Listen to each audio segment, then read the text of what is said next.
Welcome to Tripura Info News Update. গত ২৪ ঘণ্টার প্রবল বর্ষণে ধলাই জেলার মনু এলাকায় বন্যা পরিস্থিতির দ্রুত অবনতি হয়েছে। মনু নদী বিপদসীমা অতিক্রম করায় বহু বাড়িতে জল ঢুকে পড়েছে এবং প্রশাসন ৩৬টি পরিবারকে নিরাপদ স্থানে সরিয়ে স্কুল, অঙ্গনওয়াড়ি কেন্দ্র ও মনু টাউন হলে আশ্রয় দিয়েছে। MDC Hollywood Chakma, SDM Subrata Das সহ প্রশাসনের কর্মকর্তারা ক্ষতিগ্রস্ত ঘটগোছো এলাকা পরিদর্শন করে দুর্গতদের পাশে থাকার আশ্বাস দিয়েছেন। অন্যদিকে টানা বৃষ্টিতে জিবিপি হাসপাতালের মেডিকেল স্টোরেও জল ঢুকে বিপুল পরিমাণ ওষুধ নষ্ট হয়েছে বলে জানা গেছে। এই যে জল জমছে, জল জমার কারণটা কি? পুরো পরিষদ ড্রেন পরিষ্কার করে না।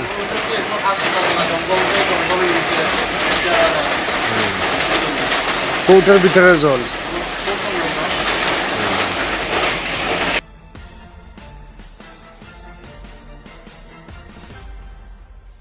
জমছে, জল জমার কারণটা কি?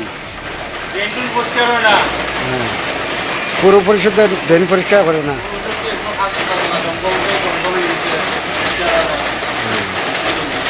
কৌটার ভিতরে জল।